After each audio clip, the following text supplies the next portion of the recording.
자, 세 번째로 소송 사기입니다. 자, 소송 사기는 전 시간에 약간 설명을 드렸는데요. 두 번째 줄에 피기망자 처분행위자는 법원이고 피해자는 소송 상대방이다 이렇게 되어 있네요. 그래서 삼각사기의 대표적인 예다라고 말씀드렸는데, 자, 여기서 노트를 펴봅니다. 자, 노트를 펴보시게 되면 123페이지를 보시게 되면 이 그림이 제가 전 시간에 설명드렸던 그림이잖아요. 그쵸? 그쵸? 자, A가 있고 B가 있고 C가 있는데 이 B 자리에 누가 들어오는가 하면 이 B 자리에 여기 있죠? 여기 이 법원이 들어와요. 이 B 자리에 법원이 들어오게 되면 이것이 소송 사기가 되는 겁니다. 자, 그러면 다음 페이지 한번 보세요. 자, 다음 페이지를 보시게 되면 제가 이 그림을 조금 크게 키울게요. 자, A가 있고 법원이 있죠. 법원이 있고 피해자인 B가 있어요. 자, A가 소를 제기하는데 소 제기자를 원고라 불러요. 자, 어떤 내용이냐면, 자, 시골에 이렇게 임야가 있어요. 임야가 있는데 이 임야가 지금 B 명의로 돼 있어요.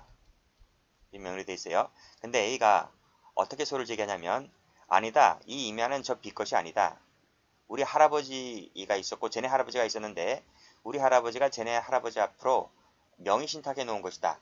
그런데 갑자기 우리 할아버지가 돌아가셔서 그 기회를 이용하여 쟤네 할아버지가 자기 앞으로 명의를 이전했고 자기 앞으로 이제 취득했다는 거죠. 그리고 나서 사망하시고 그래서 아버지 자기 앞으로 전전상속되었다. 그래서 B가 명의를 갖고 있는 것이다. 이런 내용으로 허위의 소송을 아시겠습니까? 허위 소를 제기하게 되면 이것이 바로 사기죄의 착수가 되는 겁니다. 그럼 법원이 어떻게 하냐면요. 법원직 공무원이 그 이제 A가 원고가 되어서 소를 제기하잖아요. 그러면 소장을 세 장을 제출하게 되는데 하나는 내가 갖고 하나는 법원이 갖고 하나는 상대방 B에게 보낼 이 소장 원본과 부본을 합쳐서 세 장을 제출한단 말입니다. 그러면 법원직 공무원이 그 소장 부본이죠. 이 부본을 상대방인 B에게 송달을 해요. 이때 B가 뭔 소리냐? 뭔 개소리냐? 이것은 원래 우리 할아버지 거였고 우리 아버지 거였고 내 것이 맞다. 제가 거짓말하는 것이다. 라고 답변서 준비 서면을 제출하게 되면 이때 이제 공판이 열리게 되는 거죠. 그렇죠? 그런데 만약에 A 말이 진짜고 B 말이 거짓말이다. B가 답변서 준비 서면을 제출하는데 B가 허위의 답변서 준비 서면을 제출하게 되면 B가 사기꾼이 되는 거예요. 이때 B 원고도 소송 사기의 주체가 될 수 있는 거예요. 그래서 B 같은 경우에는 허위 답변서 준비 서면을 제출했을 때 이때 착수가 되는 것이고, A가 사기꾼이라면 허위 소를 제기했을 때 이때 사기죄의 착수가 되는 거예요. 그래서 사기죄라고 하는 것은 원고도 저지를 수 있고 피고도 저지를 수 있는 거예요. 됐죠? 자, 그럼 법원이 양쪽으로부터 이제 서류를 다 받았습니다. 다 받게 되면 이제 공판이 열리잖아요. 공판이 열리는 게 아니고 변론기일이 잡히잖아요. 변론기일이 잡히게 되면 이제 A, B가 출석할 것 아니겠습니까? 그래서 법원이 A에게 승소 판결을 내렸다. 그러면 그때 뭐가 되는 거예요? 그때 이 승소 판결이라고 하는 것이 우리 사기죄에서 말하는 처분행위를 한 거예요. 처분행위를 하는 거예요. 그러면 A가 재물이나 이익, 재산상의 이익을 취득할 수 있게 되었기 때문에 그때 기수가 되는 거죠. 그렇죠? 그러니까 누군가 사기꾼에게 손을 들어주게 되면 그때 바로 뭐가 되는 거예요? 사기죄의 기수가 되는 거예요. 자, 됐죠? 자, 그것을 제가 시계순으로 한번 그려봤습니다. 원고가 여기죠. 원고가 법원에 허위의 소송을 제기하게 되면 만약에 이때는 원고가 사기꾼임을 전제로 하는 겁니다. 허위소를 제기하게 되면 이때 사기죄의 착수가 있다. 그리고 법원이 그 서류를 받아서 피고에게 소장 부분을 송달하고요. 피고가 법원에다가 답변서 준비서면을 제출하게 되는데 이때 만약에 B가 사기꾼이라면 이때 허위의 준비서면 답변서면 제출할 것 아니겠습니까? 그럼 이때 사기죄의 착수가 되는 거예요. 됐죠? 둘 중에 하나는 착수가 되는 거예요. 자, 변론기일을 잡히게 되고요. 그 다음에 법원이 이때 원고가 사기꾼이라고 하면 사기꾼인 원고에게 승소 판결을 내려주었다면 이때 사기죄는 기수가 되는 거예요. 됐죠? 사기죄에서 끝나는 겁니다. 자, 그러면 법원이 승소 판결을 내렸다는 것밖에 없는 거예요. 승소 판결을 내렸다고 해서 이 등기가 B 앞으로 돼 있는 등기가 저절로 A 앞으로 되는 것이 아닙니다. B 앞으로 돼 있는 등기가 자기 앞으로 되려면 이 확정 판결을 가지고 어디로 가야 하냐면 등기소로 가야 돼요. 등기소 직원에게 제출해서 자기 앞으로 등기를 격려하는 거예요. 근데 등기소 직원은 모르잖아요. 등기소 직원은 선이란 말이에요. 선이. 이런 과정을 모르잖아요. 확정 판결을 믿고 A 앞으로 원고 앞으로 이전 등기를 해주는 거거든요. 선이 등기이직 공문을 속였기 때문에 공정증서 원본 등 부실기재죄 이 별죄가 됩니다. 그래서 사기꾼인 원고가 등기까지 내게 되면 죄가 몇 가지가 된다? 두 가지가 된다. 그래서 두 가지가 각각 한 가지가 각각 된다고 해서 두 죄는 모두 성립하게 되고 경합범이 되는 거예요. 됐죠? 또 한 가지가 더 있어요.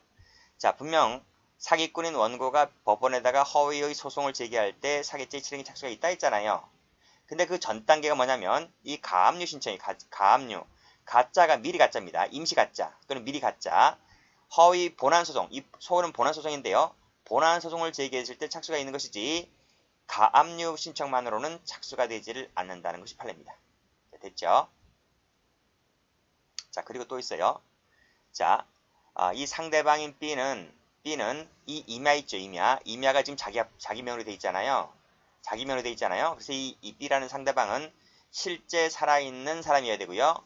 이 임야에 대해서 권리를 갖고 있는 권한자이어야 해요. 만약 B가 살아있는 사람이 아니라 실제하지 아니한 자 또는 허무인이라고 하게 되면 이는 소송사기가 되질 않아요. 죽은 자도 안 되고요. 무권한자여야 되는데 무권한자도 안 되고요. A, B가 서로 공모관계에 있어요. 공모관계도 있는 경우도 소송사기라고 부를 수 없어요.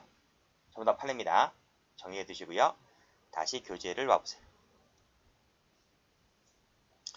자, 방금 보셨죠? 주체는 원고뿐만 아니라 피고 모두 가능합니다. 자, 빨간색 펜 들으시고 원고 동그라미, 피고 동그라미. 피고라 할지라도 허위 내용의 서류를 작성해서 증거 제출 또는 위증시키는 방법으로 적극적인 방법으로 밑에 승소 판결 받게 되면 사기죄가 된다라고 해서 피고도 소송사기 주체가 될 수 있는 판례입니다. 자, 김항희 가볼게요. 아니, 소송을 걸면 전부 다 소송사기라고 해요? 그러면 겁나서 뭐 민사재판은 걸겠어요? 그래서 건다고 해서 모두 다 소송사기라고 부르는 건 아니고 그 적용은 그래서 엄격함을 요한다 했네요. 따라서 사기죄가 되려면 허위사실 주장한다든지 증거를 조작한다든지 위증을 교사한다든지 이런 적극적인 사실 썼을 때 안에서 사기죄다 이렇게 부르는 겁니다. 단순한 부인이나 불리한 사실에 대한 묵비 정도로는 사기죄가 되지 않는다 했네요. 자, 밑에 판례 볼게요. 밑에 판례 보시게 되면 자, 쭉 나와 있지? 자, 네 번째 줄 보시게 되면 그 소송상의 주장이 사실과 다름이 자, 여기서 동그라미 1번 해볼게요. 동그라미 1번 사실과 다름이 객관적으로 명백까지 밑줄 그시고 명백하고 그 주장이 명백히 거짓이다 라는 것을 인식하였다거나 여기까지 1번입니다. 두 번째는 증거 조작 밑줄 그시고 증거를 조작했다든지 그랬을 때 소송사기죄가 된다 라고 보시면 돼요. 그래서 1번이든 2번이든 전부 다 소송사기가 인정되는 판례입니다.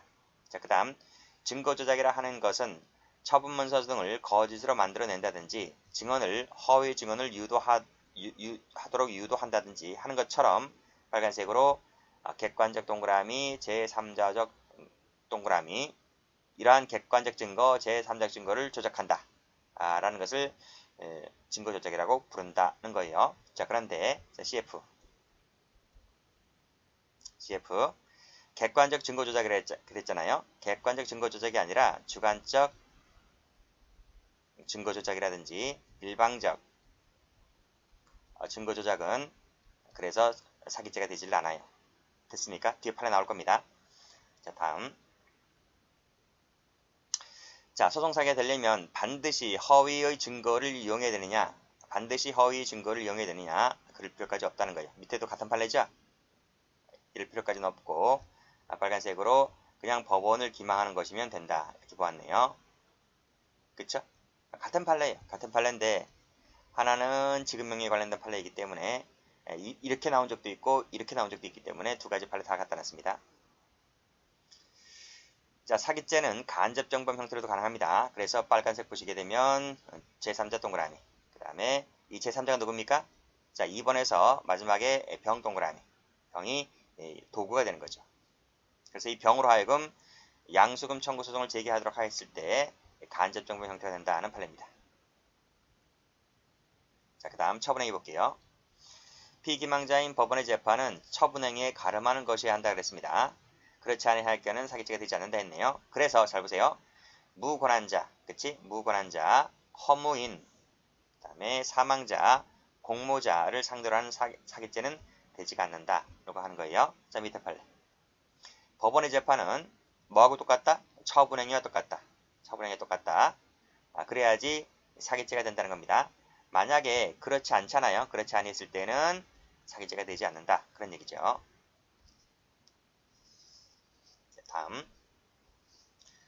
자, 다음 중요한 판례들인데 좀 묶어보세요.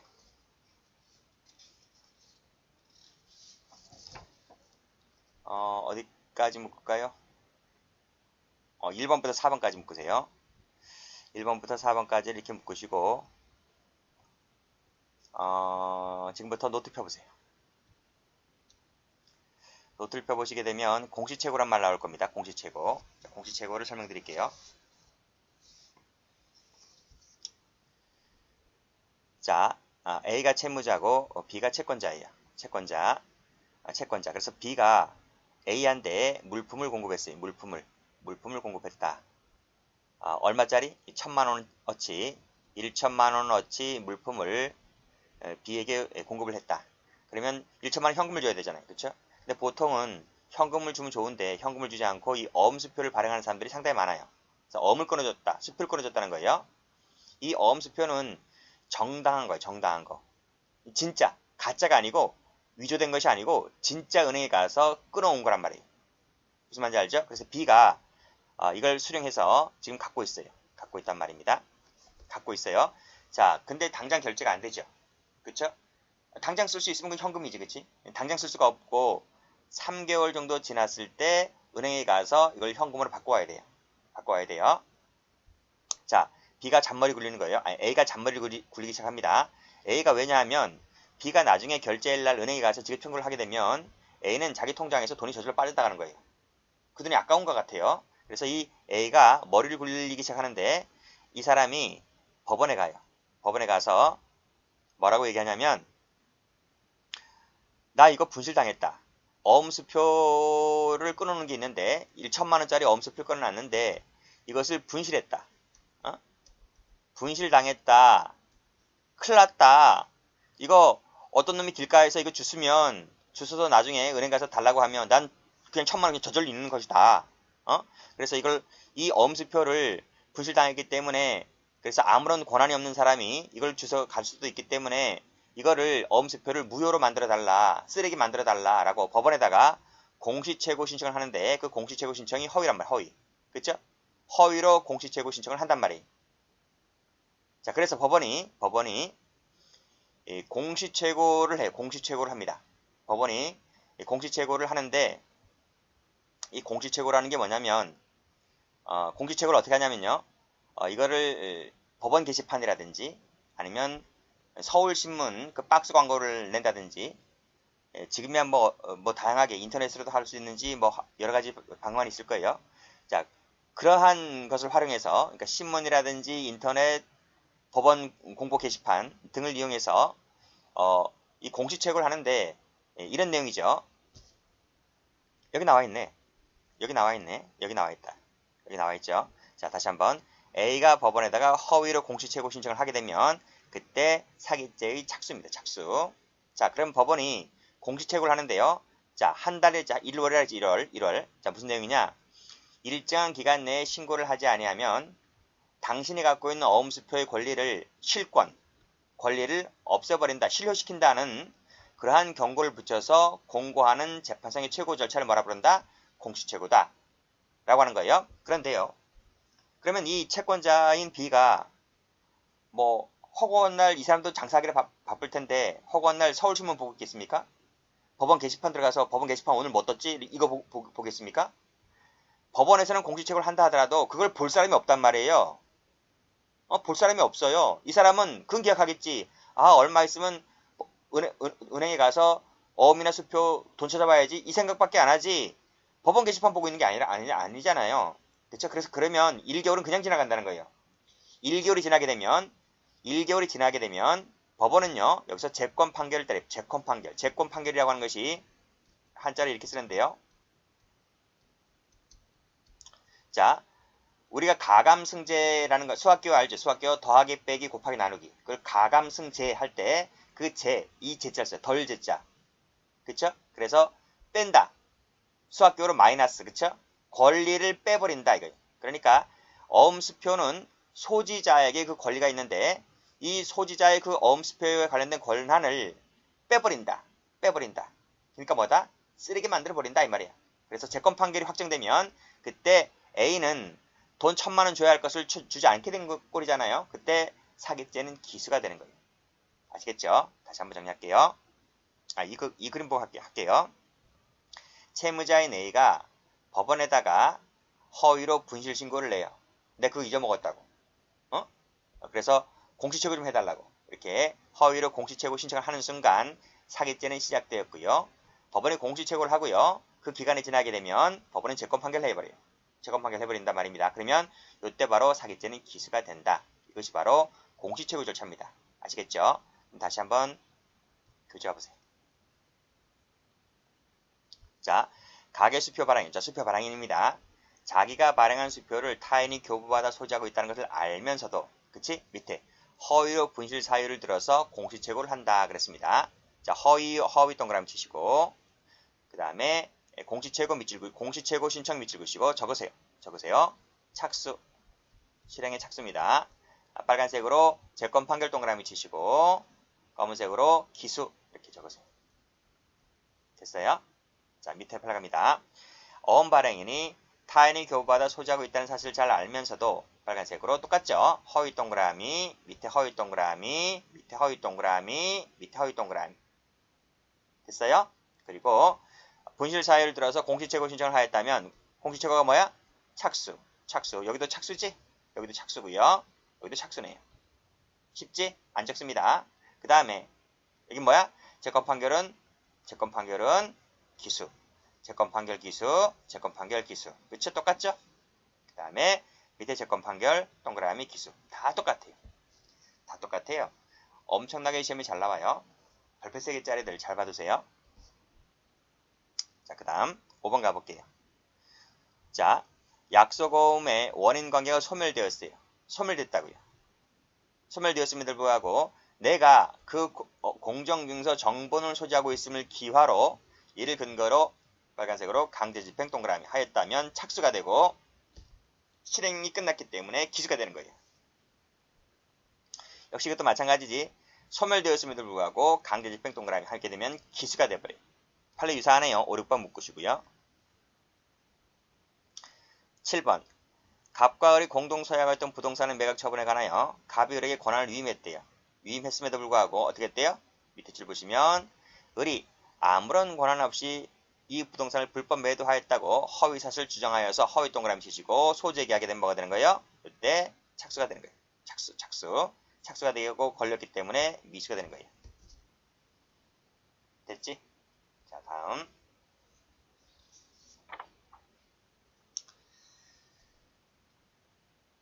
자, 당사자주의라는 게 있네요. 당사자주의라고 하는 것은 형사소송이 아니고 민사소송에서 이루어지는 것인데요. 자기에게 유리한 주장이나 증거는 자기의 책임하에 변론을 현출하여야 하는 것이다. 이렇게 돼 있죠. 그렇죠? 소송이라고 하는 것은 꼭 싸움, 전쟁터잖아요. 그래서 내가 얼마나 유리한 증거를 제출하냐에 따라서 내가 승패가 갈리는 거잖아요. 그게 당사자주의인 거예요. 상대방의 유리한 증거를 파란색으로 제출하지 않는다, 세모, 진술하지 않는다, 세모. 그것만으로는 기망이 된다고 볼 수 없다. 그렇죠? 기망이 되는 것이 아니고 네가 그냥 소송에 지는 거야. 아시겠습니까? 이것만으로는 사기죄가 되지 않는다는 겁니다. 그 다음 밑에 2번을 보시게 되면 증거조작이라고 하는 것은 객관적, 나오네요. 객관적, 제3자적 증거조작을 말한다 그랬습니다. 따라서 객관적이 아닌 주관적이죠. 주관적이나 일방적 세모 주장 갖고서는 객관적 제3자적 증거 조작이 아니기 때문에 사기죄가 되지를 않습니다. 기한이 도래하지 않았어요. 미도래입니다. 미도래이기 때문에 그러면 기한이 도래할 때까지 기다려야 되잖아요.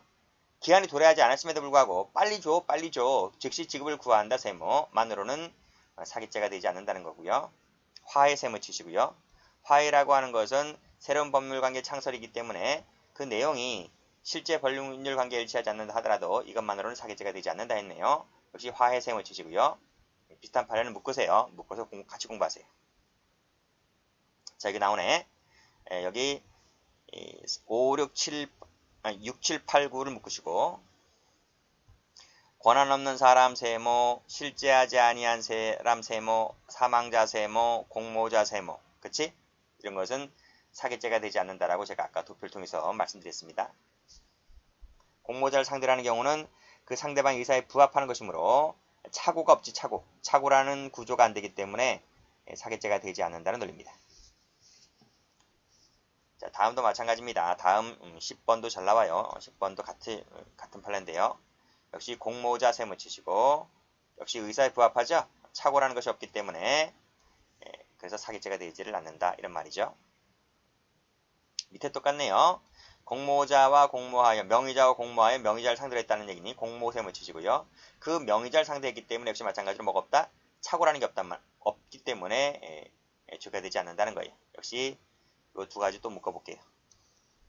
근데 위에 있는 10번 3개짜리가 더 출제가 많이 되었던 판례이고요. 자, 그 다음 조심할 게 하나 있어요. 우리가 앞에서 재건 판결 받으면 무조건 사기죄 된다 그랬잖아요. 맞아요. 재건 판결 받으면 무조건 사기죄인데 요것만 예외야. 요것만 재건 판결 판례 중에서 유일한 예외다.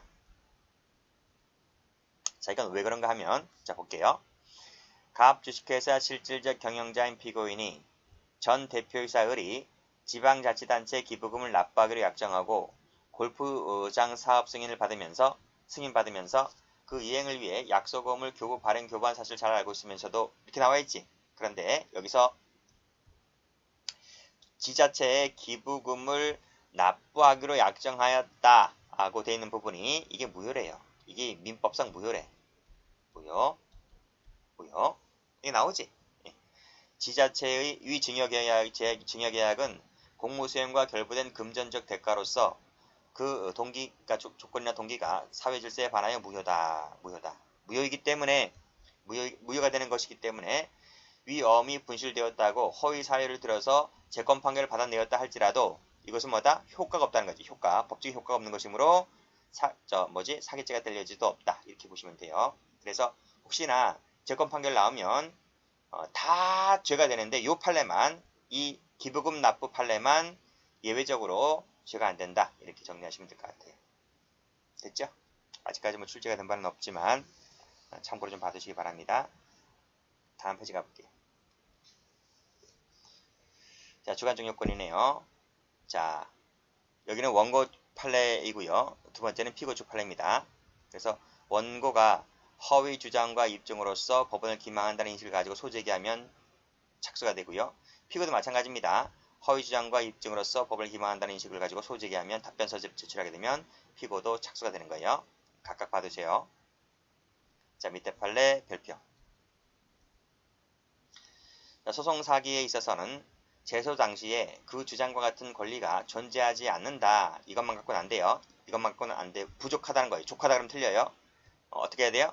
허위 주장과 입증으로써 법원을 기망한다는 인식을 가지고 소를 제기했을 때 이때 사기죄가 되는 것이다. 이렇게 보시면 돼요.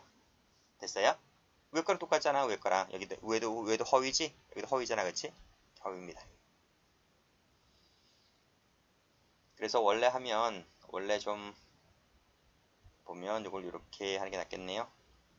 이거를 그냥 밑줄만 걸으면 낫겠네. 밑줄 이렇게 하면 되겠네. 허위 동그라미. 그쵸?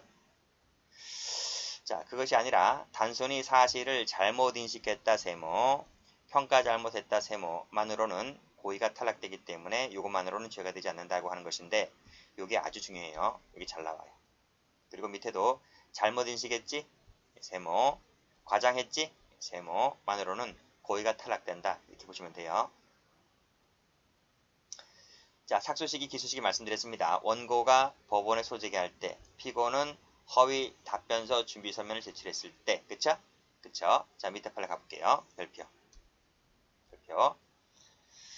자, 소송사기는 소송에서 권리가 존재하지 않는 사실을 알고 있으면서도 법원을 기망한다는 생각을 가지고 소를 제기하게 되면 이때 착수가 되는 거예요. 소장에 유의한 송달일 필요가 있어요? 없어요. 유의한 송달일 필요가 없다. 자, 다시 노트 펴볼까요? 여기잖아요. 지울까? 여기?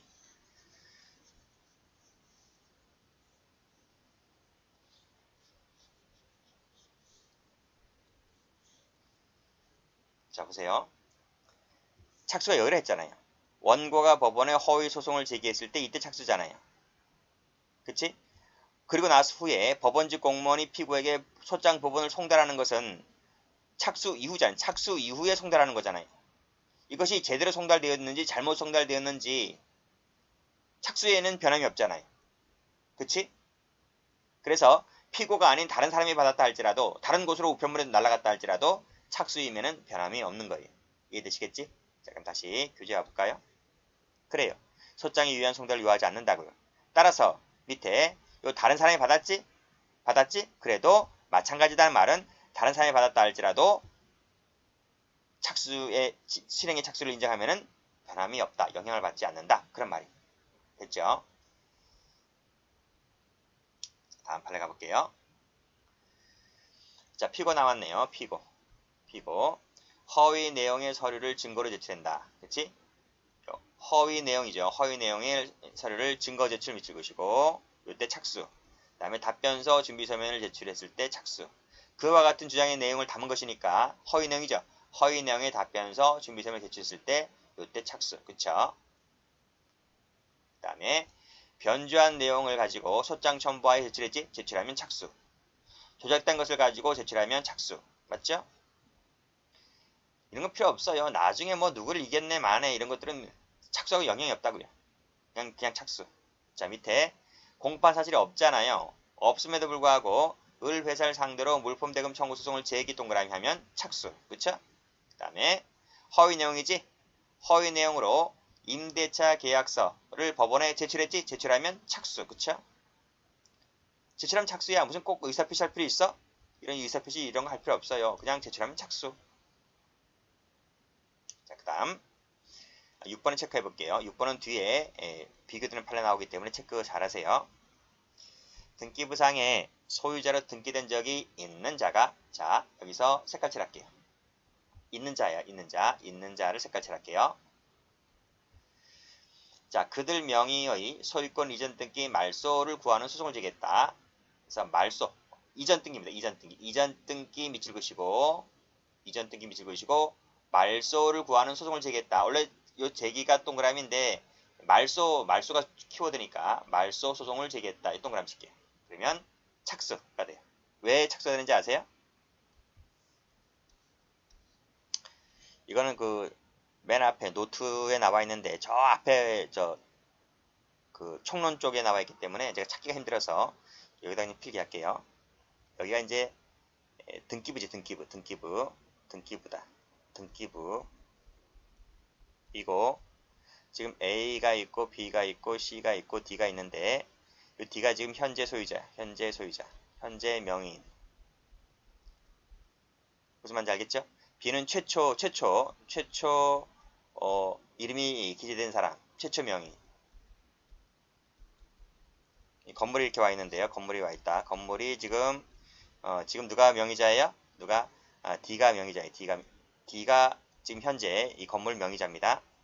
그러면 최초 명의자는 뭐야?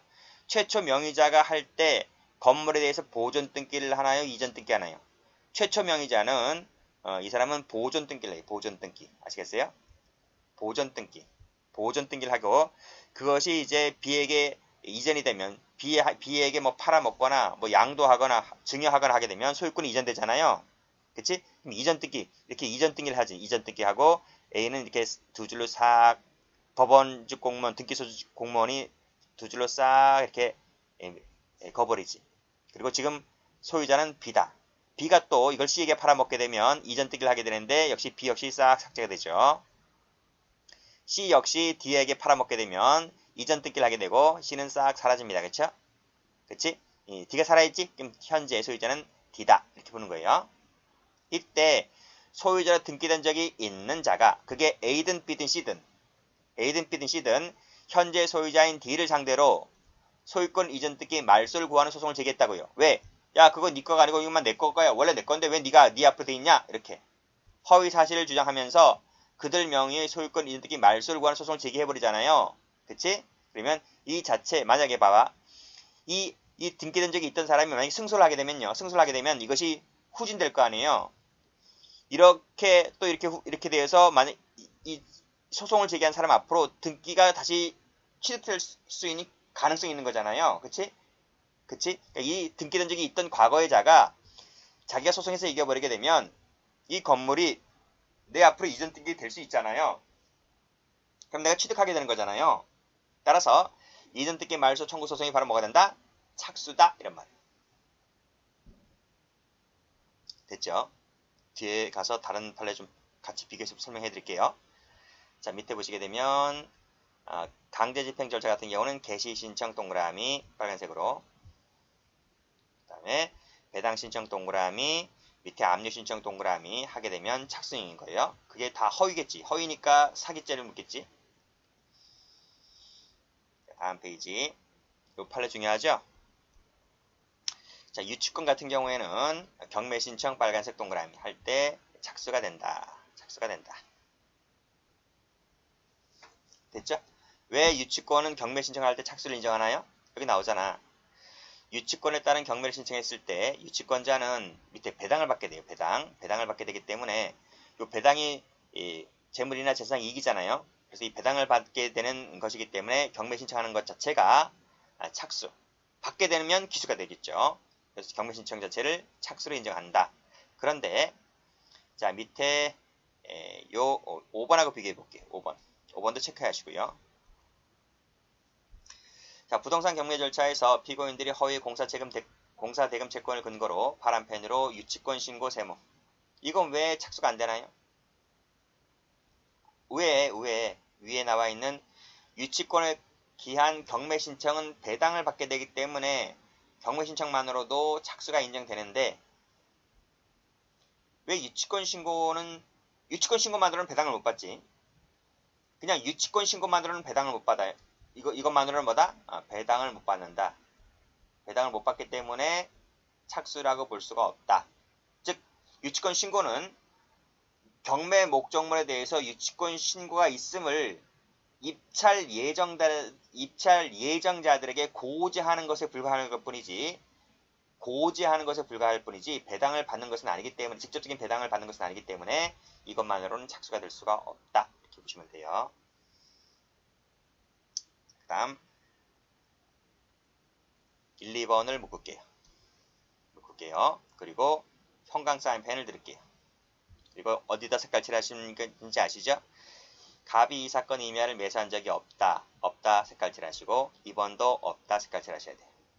그리고 다시 올라가 볼까요? 앞페이지 가보세요. 여긴 뭐 했어요? 소유자로 등기된 적이 있는 자잖아요. 있는 자. 그래서 색깔 칠했단 말이죠.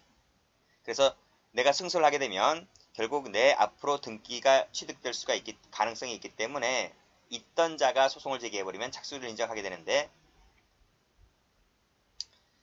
여기 있는 1번, 2번은 없는 자잖아. 그쵸? 내가 이겨봤자 저 등기가 내 앞으로 될 여지가 없어. 그래서 이 등기된 적이 없던 자, 매수한 적이 없던 자가 소를 제기하는 것은 착수를 인정한다, 안 한다? 안 한다. 그래서 여기 이전 등기 말소 나와 있지? 말소를 잠깐만요.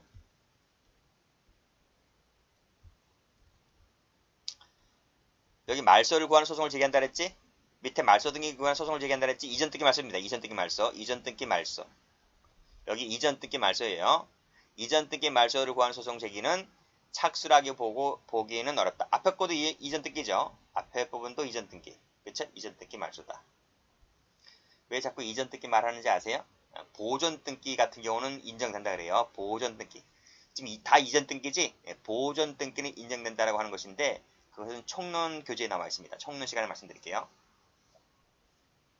자, 그 다음 예고 등기는 예고조 기록밖에 없어요. 그래서 예고조 기록밖에 없기 때문에 어떤 권리나 의무를 취득하는 것이 아니거든요. 그래서 이 예고 등기만으로는 착수라고 보기질 않고 보존 등기 말소 청구 소송을 제기했는데 이게 원인 부여라면 역시 아무런 효력도 없기 때문에 이것만으로는 착수를 인정하지 않아요. 그 다음 6번 보시게 되면 마지막 줄 전부금 소송을 제기해야 되는데 제기하지 않았기 때문에 착수를 인정하지 않고 전부금 소송의 원인을 뒤에서 말씀드리겠습니다. 7번 보시게 되면 갑이 금융기관의 피고인 명의라 했잖아요. 자, 피고인 명의라 했어요. 피고인 명의로 예금을 하면서 시스템에 갑이 곧 인출할 예정이다. 이렇게 입력하면서 피고인도 이의를 제기하지 않았었는데 이 피고인 세무차 보세요. 피고인이란 사람이 금융기관을 상대로 예금 지급 구하는 소송을 제기하였다 그랬어요. 이게 사기죄야? 여기 지금 명의자가 지금 피고인이잖아요. 그치? 피고인이 명의자이기 때문에 이 피고인이란 사람은 뭐다? 금융기관을 상대로 예금을 지급을 구할 수 있는 정당한 권한을 가진 사람이다라고 제가 사기죄 할 때 앞의 시간에 말씀드렸잖아요. 권한을 가진 사람이기 때문에 사기죄가 된다 안 된다? 안 된다 이 말이에요. 그 이유가 자기 명이니까. 됐죠? 기수직 하세요. 기수직이 쉽지. 판결이 확정되었을 때 기수다 그랬네요. 자, 밑에 판례 볼까요? 별표. 자, 소유권 보존 등기 말소를 구하는 소송을 제기하였다. 그치? 소송 제기하면 뭐가 됩니까? 착수. 그 밑에 빨간색으로 승소 확정 판결 동그라미 하게 되면 기수가 되죠. 그래서 기수 시기는 언제다? 기수 시기는 판결이 확정된 때다. 이렇게 보시면 되네요. 앞에 가시고. 자, 지급명령 나와있지? 지급명령 잠시 이따 설명하고요. 공시채권은 언제라 했어요? 공시채권은 채권 판결을 받게 되면 기수가 된다라고 말씀드렸습니다. 자, 그럼 밑에 판례 지급명령 나왔네요. 지급명령 별표 쳐보시고요. 노트 펴보세요. 노트를 펴보시게 되면 밑에 지급명령 나왔죠?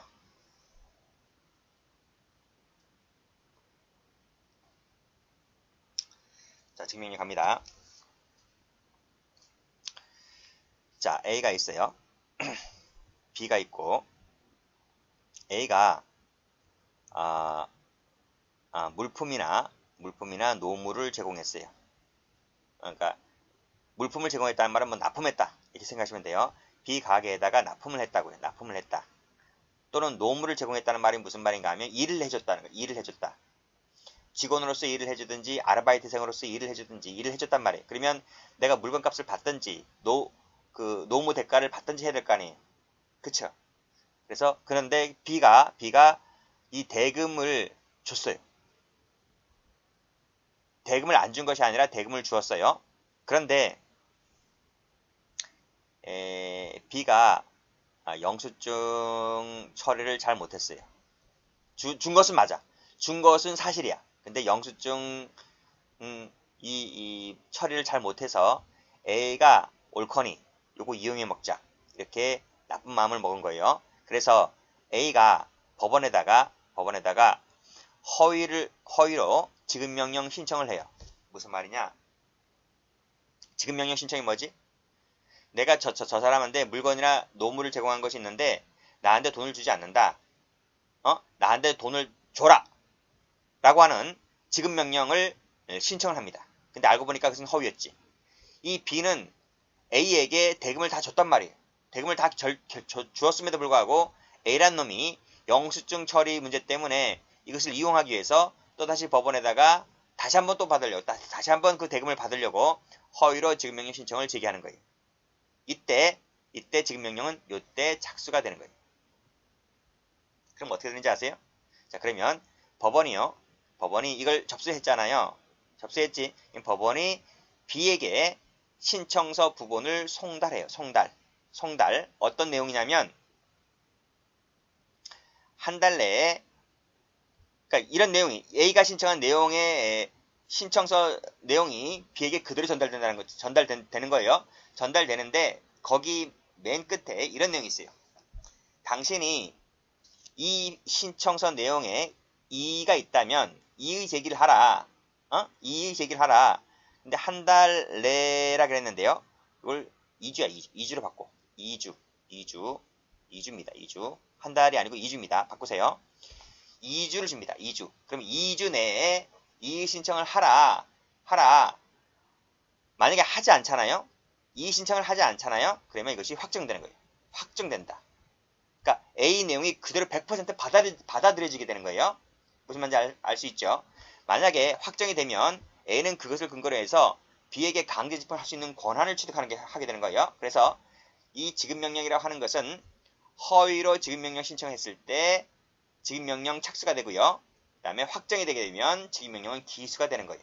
그럼 만약에 B라는 사람이 이의 신청을 하게 되면 그때는 어떨 것인가? 그때는 정식 재판이 진행됩니다. 정식 재판이.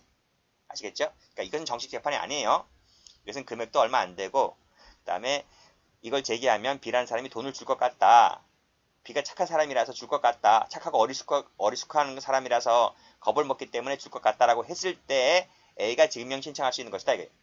무슨 말인지 알겠지? 근데 대부분의 사람들이 이의제기를 하기 때문에 이의제기를 하게 되면 정식재판으로 가잖아요. 그럼 그만큼 진행 시간이 늦어지는 거예요. 지금 이 지급명령 하는데 걸리는 시간이 한 달 정도 걸리거든요. 그럼 한 달을 까먹고 시작하는 거야. 어차피 뭐 정식재판 가는 건데 뭐. 그러니까 지급명령이라고 하는 것은 상대방 B가 어떤 사람인가를 확실하게 파악하시고 이건 약간의 액션만 취하면 돈 줄 것 같다 싶을 때에는 지급명령 제기하지만 깐깐한 사람 같은 경우는 지급명령이 CL에 안 먹혀요. 아시겠죠? 근데 지금 이것이 사기죄니까 사기죄가 이런 것이다 라고 해서 여러분이 알고 계시지 실제로 돈을 못 받는 사람들이 많이 있어요. 실제로 돈을 못 받는 사람들이 많이 있다면 지급명령 신청해도 되지만 지급명령 신청해서는 잘 안 줘요. 그래서 보통은 바로 그냥 재판 걸어버리죠. 자, 일단 허위의 지급명령 신청이 이렇다는 구조를 말씀드렸습니다. 다시 교재와 볼까요? 자, 지급명령 신청 나와 있지? 지급명령 신청에 대해서 이의 신청했을 때 사기죄의 성립에 영향을 미치냐? 안 미치지. 그렇잖아요. 여기 봐봐요. 여기서 허위로 지급명령 신청을 했을 때 착수라 했잖아요. 그리고 이 B라는 사람이 2주 내에 이의 신청을 했다 하더라도 그때는 정식 재판으로 넘어가는 것이지 이 착수 시기가 없어지는 것이 아니잖아요. 그쵸? 무슨 말인지 알죠? 그래서 교재를 다시 한번 와보시면 상대방이 이의 신청을 했다 하더라도 착수는 여전히 착수란 말이에요. 그래서 세 번째 줄에 지급명령 신청 동그라미 요때 착수라고요. 착수. 그래서 이의 신청을 했다 하더라도 이미 실행한 착수의 범행 자체가 없었던 것이 되는 것이 아니다. 여전히 착수는 착수다. 이런 말이에요. 그리고 기수 시기는 확정되었을 때 기수가 되죠.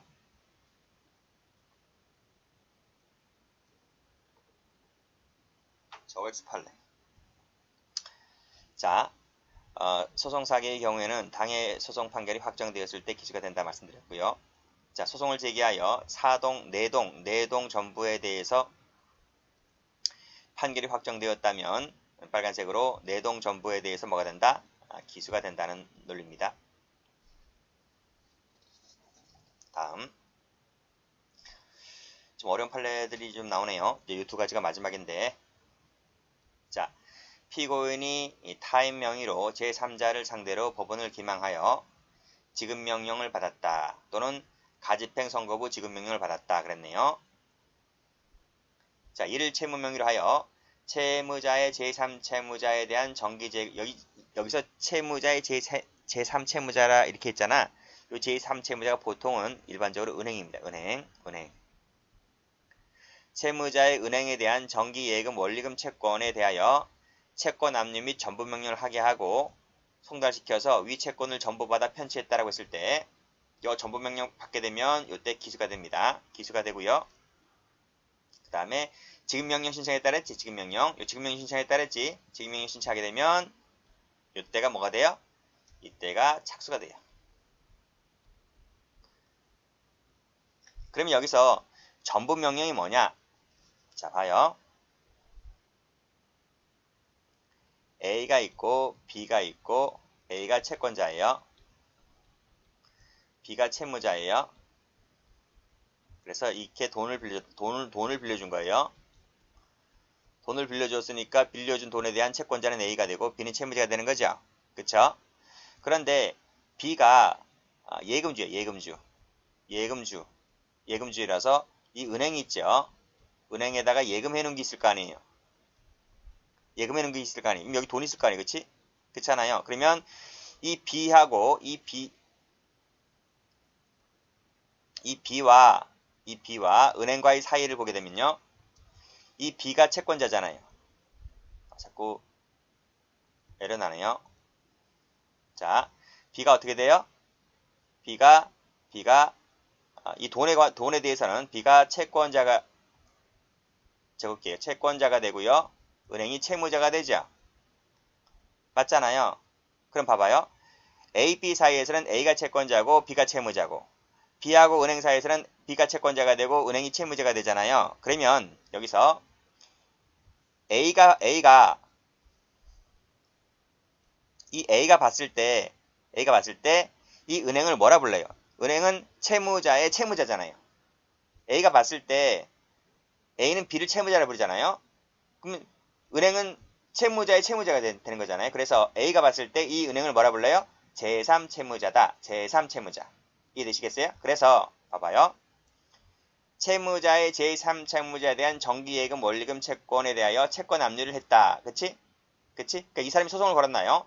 소송을 걸어서 이겼어요. 이겨서 그 승소 판결문을 가지고 승소 판결문 외에 강제 집행 승소 판결문에다 법원에서 강제 집행문을 부여를 해줍니다. 그러면 두 장이죠. 승소 판결문에다가 강제 집행 부여를 받은 그 서류를 가지고 은행에 가요. 제가 가봐서 잘 알아요. 자, A가 이것을 가지고 어디 간다? 은행에 가요. 은행에 가서 이 B라는 사람이 예금 계좌 있을 거 아니에요. 그치? 돈을 빌려줬다라고 했을 때 이게 1천만 원을 한번 해볼게요. 1천만 원이 있는데 내가 1천만 원 받을 돈이 있는데 B가 은행에 예금한 돈이 1천만 한 2천만 원 된단 말이에요. 2천만 원 된단 말이죠. 그러면 A가 은행에 가서 내가 받을 돈이 1천만 원 있는데 그 2천만 원 중에서 1천만 원을 내 앞으로 이체시켜라. 이게 바로 뭐냐면 채권 압류를 걸죠. B가 갖고 있는 은행 예금에 채권 압류를 걸어버리죠. 압류를 걸어버리고 내 앞으로 어떻게 한다? 내 앞으로 이전시킨다. 그 액수만큼 이전시키는 명령을 뭐라 불러요? 전부명령. 전부명령이라 불러요. 아시겠죠? 근데 이것이 허위였다는 거죠. 봐봐요. 피고인이 타인명의가 이제 B겠죠. 타인명의로 제3자를 상대로 하여 법원을 기망했다 했어요. 법원을 기망하여 지급명령 등을 발부받고 이를 채무명의로 하여 은행에 가서 자기 앞으로 전부명령을 하게 하고 송달시켜서 결국 이 채권을 전부 받았다면 뭐가 된다?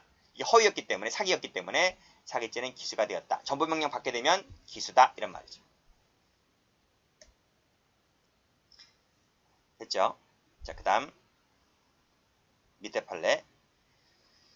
갑은 일제시대에 사정받은 토지, 불화받았다는 거예요. 불화. 일제시대로부터, 그러니까 국가죠. 국가로부터 불화받은 땅이 있었어요. 땅이 있었는데 소유자 미복구를 원인으로 하여 국가명의 소유자 보존특기가 되어 있던 상태에서 피고인이 제1심 공동피고인과 공모하여 을이 사정명의인 갑의 소유권을 대습 상속한 것처럼 상속인의 사망시기 등을 조작하였다. 조작한 다음 을을 원고로 하여 국가를 상대로 보존특기 말소 청구 소송을 제기하여 이게 뭐야? 착수. 이게 착수죠. 착수. 이를 인용하는 취지의 화해 권고 결정이 확정되었다면 사기죄는 끝나는 거지. 여기서 인용했다는 부분은 사기죄 기수가 되고요.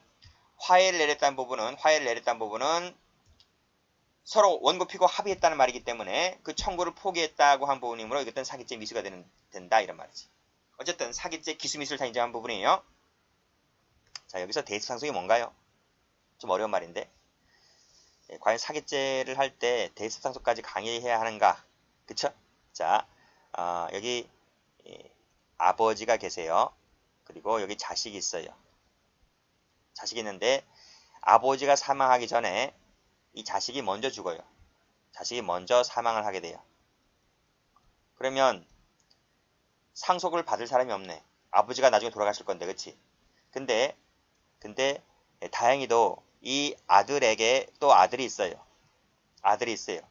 그럼 이 사람이 손자지. 이 사람은 이제 아들이 되고요. 그다음에 요 밑에 아들의 아들은 이제 손자가 돼. 손자가 된단 말이죠. 그치? 그치? 그러면 이 아버지가 이제 사망하게 되잖아요. 사망하게 되면 원래 상속권자는 이 아들인데 이 아들이 죽었잖아요. 그러면 이 손자가 자기 아버지를 대신해서 상속인이 되는 거. 그걸 뭐라 한다? 대습 상속이다. 이렇게 불러요. 그러니까 의리 사정 명인 갑의 소유권을 대습 상속한 것처럼 상속인의 사망 시기를 조작한단 말이죠. 이 조작한다고요. 해서 이를 근거로 보존 등기, 말소 등기 소송을 제기한다. 소송 제기하게 되면 착수, 인용하는 결정이 떨어지면 기수가 되고요. 화해가 하게 되면 일정 부분에 대해서 합의가 되잖아요. 그러니까 반은 인용하고 반은 화해가 됐다면 인용한 부분은 기수가 되고 화해한 부분은 미수다 이런 말이에요. 아시겠습니까? 왜? 손은 제기했기 때문에 앞에서 손은 제기했기 때문에 그런 얘기예요. 어렵죠? 자, 공소시효 갑니다. 이제 다 끝났어요. 어려운 거 다 끝났어요. 종료 시기는 소송이 종료된 때 범행 시기가 종료가 되고 그때부터 공소시효가 진행됩니다. 자, 밑에 판에 중요한 거 나오네요. 중요한 거 나온다. 이거 제가 말씀드렸지? 여기서 말씀드렸어요. 노트에서 말씀드렸다. 여기 법원에서 승소 확정 판결 받게 되면 기수가 되는데 저절로 자기 앞으로 등기되는 것이 아니라고요. 이 확정 판결문을 가지고 어디 가요? 등기소 가요. 등기소 가서 자기 앞으로 이전 등기를 하게 되면 그때 공정증서 원본 등 불실 기재죄가 된다. 죄가 각각된다. 그래서 경합범이 된다. 말씀드렸습니다. 다시 오시면 승소 판결 받게 되면 뭐가 돼요? 사기죄 기수. 이전 등기 격리하게 되면 뭐가 돼요? 공정증서 원본 등 불실 기재죄. 죄는 몇 가지다? 두 가지다. 실체적 경합이다. 이란 말이에요. 됐죠? 자, 어려우시면 소송 사기는 한 번 더 들으세요. 그러시면 됩니다. 자, 강의는 여기까지 하겠습니다.